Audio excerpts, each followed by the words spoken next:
My name is Brad Stamp. I've been an RS for 16 years. I've actually been a senior RS for 7 years now. This is my wife, Katina. She actually started working at ACR before I did, so she's the one that got me and our whole family into this mess.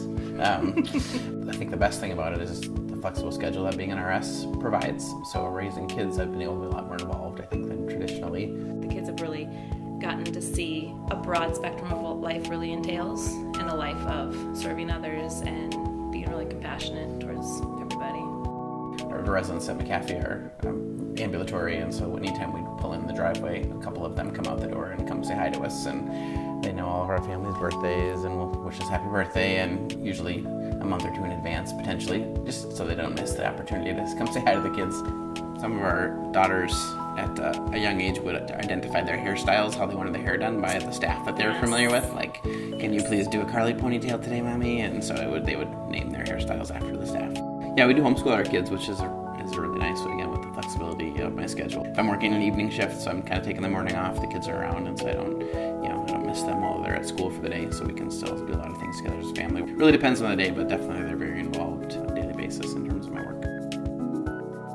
They're very aware of cares and what really needs to take care of a person. They just have that, I guess, the empathy piece. They ask questions about, well, why is that, and what does Pop have to do to help?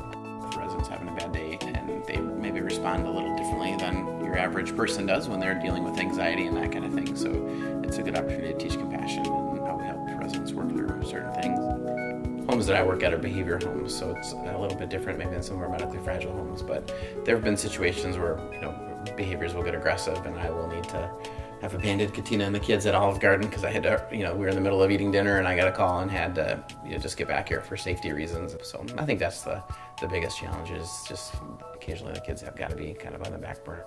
It's really allowed them to have a unique perspective on life and to learn of, okay, well, when somebody gets upset or they're anxious about something, how would you handle it different? So there's a lot of talking points that come up. The residents also get to have that kind of family atmosphere all the time. They're baking for us, we're baking for them. So they're swapping recipes.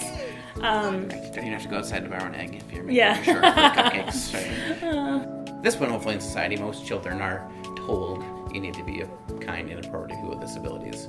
But it's one thing to be told that and never have any experience actually engaging with them. And so when the kids have friends come over, we can just tell there's a difference, and it's no fault of their friends, obviously, but this is the first time they're actually encountering somebody with a disability, and it's uncomfortable for them, and they're not quite sure how to interact, and it's just second nature to our kids at this point. When we see people in public who have a disability, and maybe their staff person isn't as patient, my girls definitely notice that right away, because they recognize that the staff here relate differently to our residents, and they've said to me, we're at Target and something happens and they shouldn't be talked to that way. And so there's that recognition of a higher respect because of the place that we've lived and that they've grown up and called home. It's been good.